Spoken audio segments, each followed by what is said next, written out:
Welcome to this edition of Community Crossroads. I'm Vidar Hegeman.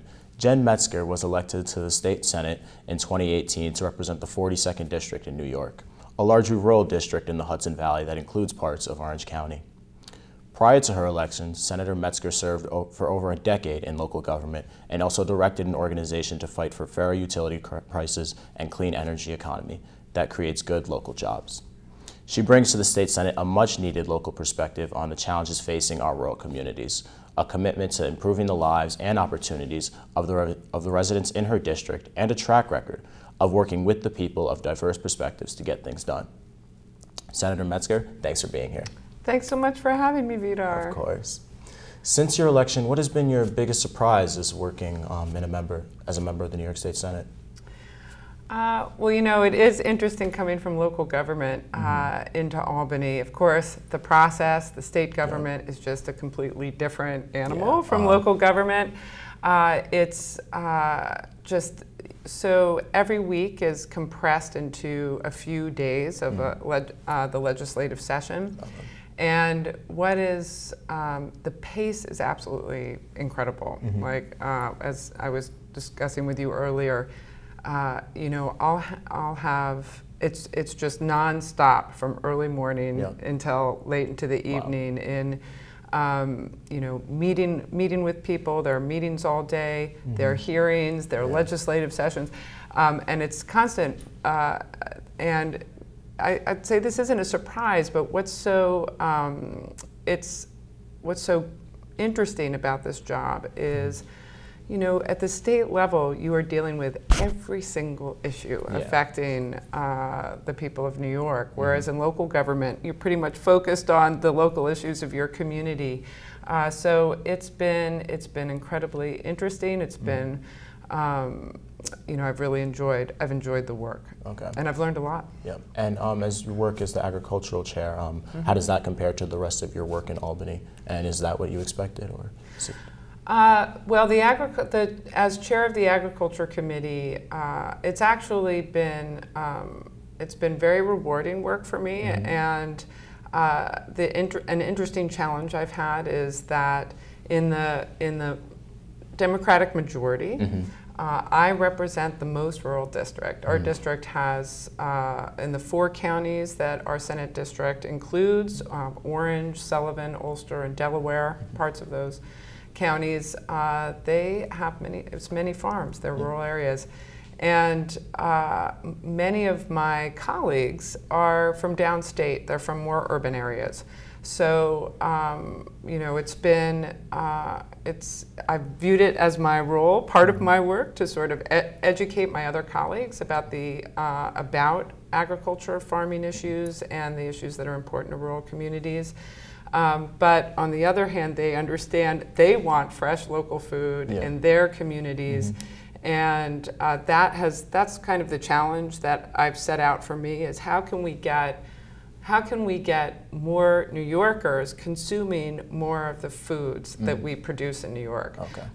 Agriculture is our #1 industry in New York. Many people don't realize that, but you know, we want to support and sustain our farms over time, so it's important that we increase consumption. So obviously as a first-term senator, would you describe it as like the people there as welcoming? Was it kind of a harsh place? What would you say to that? Well, you know, I was pleasantly surprised, actually. You know, what's interesting about this year is that in many respects it's new for many more people other than me. First of all, the majority parties changed in the Senate, but we also had more new members this year than we have ever had before. So we have much greater diversity. In the state Senate, we have a much greater proportion of the Senate is represented by women. There are many changes, but generally speaking, I really like my colleagues on both sides of the aisle. I like and everyone.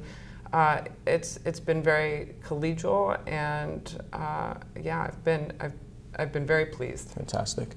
Given that the Democrats control all 3 branches of government in Albany, what has been your experience with partisan politics at the state level? Well, you know, I think the sort of partisan divisiveness that, and we've seen a lot of that at the federal level, that plays out much more in the media. You know, the media kind of, I mean, that makes for much more interesting news, of course. So that's, I think it's often portrayed as much more divisive than it is.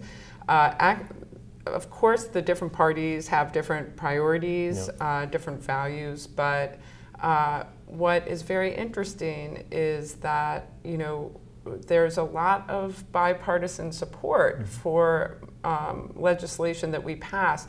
And in fact, there's legislation that had previously been kind of blocked in past years in Republican-held committees that passed unanimously or near unanimously this year. The Child Victims Act passed unanimously. Legislation that I carried, it's called the BOSS Bill, which prohibits employers from discriminating against employees on the basis of their reproductive health choices. That passed unanimously. Almost all of the agriculture bills that I introduced passed unanimously. So there is a lot of agreement as well. So recently, your bill protecting farmers from farmers and lawsuits brought by GMOs was passed. Can you explain the issue and why you felt this was important on protection? Sure. There had been a lawsuit brought by Monsanto Canada against a farmer some years ago. The farmer had did not purchase patented Roundup Ready seeds, but you know, natural forces, the wind carries seeds over. And this lawsuit really raised a lot of concerns, actually, you know, around the globe about the possibility that farmers could face what are really kind of frivolous, timely, costly lawsuits over something like this, which is beyond their control. So this law basically makes it clear in New York State that you know, if farmers unknowingly are growing GMO crops it could be because of drift or what have you, birds can bring, they're all different ways, that you know they have the ability to, it's legitimate to make the case in a court that they didn't do this intentionally and that they're not liable. So we're just making it clear in New York, which is important. Farmers, you know, in New York State, most of our farmers are small farmers, small, mid-sized family farms, and you know, they don't have the time or the resources to be dragged into these kinds of battles. They need to be focusing on what they do is just farming. So. All right. So do you believe GMOs are going to be something that's going to be competing? Are those larger farms or something that might hurt smaller farms in the future? Well, it's farmer's choice as to whether or not to use those seeds. Actually, you know, this doesn't get at this other issue that, you know, sometimes, you know, you can't again control contamination, and if farmers don't want to use them, you know, it can be hard in a world of GMO seeds, but it's really up to the farmers. All right. So. The environmental advantages of seeking alternatives to fossil fuels is well documented. Why did you recently co-sponsor the Freedom from Fossil Fuels Act, and what has been the reception thus far from that bill? So this legislation was important because we face a climate crisis, and we have seen the devastating effects of just a 1% increase in global mean temperature. And we know from the scientific community that we cannot let it go past 1.5%. We have to keep it under 2% our impacts, which means we have to really accelerate the shift to a clean energy economy and reduce and then eliminate our reliance on fossil fuels. We don't have a plan in New York to get there right now. So what we're seeing is we're constantly seeing these new power plants coming in and new pipelines coming in, you know, CPV right here in Orange County, also Danskamer is another more recent example. And so we have to say, you know, no more. Yeah. And so what the legislation does is it prohibits new development, but it also directs the New York State Energy Planning Board to develop a plan to get us to a fossil fuel-free energy system by 2030, earliest 2040 at the latest. The reception, I think, has been positive. I think a lot of people, I mean, there's a lot of concern about this issue now. We're in the process of working on, there was already proposed legislation called the Climate and Community Protection Act, which is kind of comprehensive climate legislation. I'm in a working group that's working on this and trying to get that passed this session. I am perfectly happy if, rather than provisions of the Freedom from Fossil Fuel Act are folded into this legislation. So it doesn't necessarily have to be passed on its own, as long as we're getting to the point of getting New York on the road to a clean energy system, and that's going to be great for New York, because it will, right now we import it all. Let's generate it here. Let's create thousands of good-paying jobs. So. Graduating college students, they're facing a lot of challenges paying their student loans, and especially as they first enter the workforce. While the state has created some loan forgiveness programs and tuition-free schools or whatnot to help certain professions, what could be done to do more? So I'm actually looking into what we can do. A lot of, it's federal loans in many cases, and like what can we do there's the loan question, and I'm also really focused on what we can do so that students don't have to take out so many loans to begin with. So this year I am co-sponsoring two pieces of legislation that I think are really important. One of them was introduced by Senator Skoufis. And it expands the Tuition Assistance Program, or TAP, which provides direct state tuition aid it's mainly low income, and this legislation would lift that a little, so low to moderate income, middle income. So it would lift the income threshold to $95,000 a year for a household. A student that lives in that household could get that assistance, and it also increases the minimum scholarship, the minimum amount of assistance. And then the second bill, I'm actually introducing it in the Senate, and Assemblyman Jacobson is carrying it in the Assembly, expands the Excelsior program, which is it's a state program that for primarily like the middle class family, for middle class families, it's free tuition. But right now, to participate in that program, students have to carry a full load, 15 credits a semester, which can be really hard, especially for kids that have to work. So our legislation would extend the Excelsior program to part-time students. So more students would be able to go to college tuition-free in New York State. And again, this is like to New York, to the SUNY system, but we have a great SUNY system, and we have an obligation in New York to make sure that our young people have access to that system, affordable access, and can get a good education.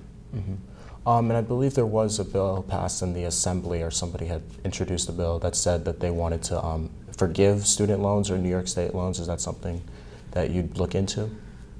Yeah, absolutely. I mean, I think that it's a crushing burden. I mean, I was a full financial aid student myself as a kid, and it was.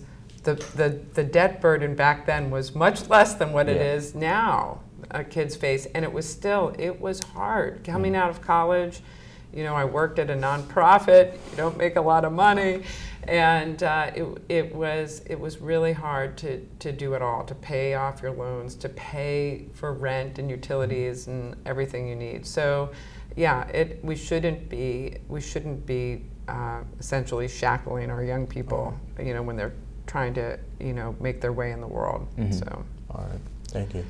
After stating that the legalization of marijuana was a priority during his State of the State address, Andrew Cuomo said that basically it was going to get delayed by the state budgeting process. Why? What happened exactly? And where is New York State going to go from here? Well, so from what I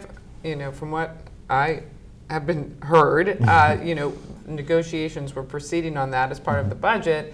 And then, one day, the governor announced to the press, actually, that it was, not going to continue on that in the budget. I can't explain why the governor chose to just, stop negotiations on that in the budget. It may be partly because New Jersey was not pursuing legalization. It had been, and now it's not. But now he seems to want it again, so back and forth, back and forth. I don't, it's uncertain whether it's going to pass this legislative session. From my part as chair of the Agriculture Committee, related to that bill is regulation of hemp, which is a cannabis plant as well. And that was all part of the sort of comprehensive legislation that was proposed by the governor in the budget. And we need standards, and we need licensing provisions in New York State to allow that market to develop, that certainty. So I'm right now working on, I have a bill that would, at least if that the marijuana legislation does not pass, we have standalone legislation, and this governs CBD oil, which has health benefits. It has 0.3% or less of THC, so it doesn't have the effects that marijuana has, but it has potentially a lot of medicinal effects. And it's a really important crop for our farmers. In fact, in Warwick, we're growing hemp for CBD in Warwick, and have a plan for a processing facility at the former state prison. It's a huge opportunity for our farms. So no matter what, we at least need to get the hemp regulations through. Okay. Senator Metzger, thanks for giving us some of your time and providing insight into your work in Albany. Thanks for having me, Vidar, and pleasure to be here. Thank you. Thanks for joining us for this special production of WVTV. Remember to catch all of our shows on YouTube and like and share what you find there. For Community Crossroads, I'm Vidar Hageman.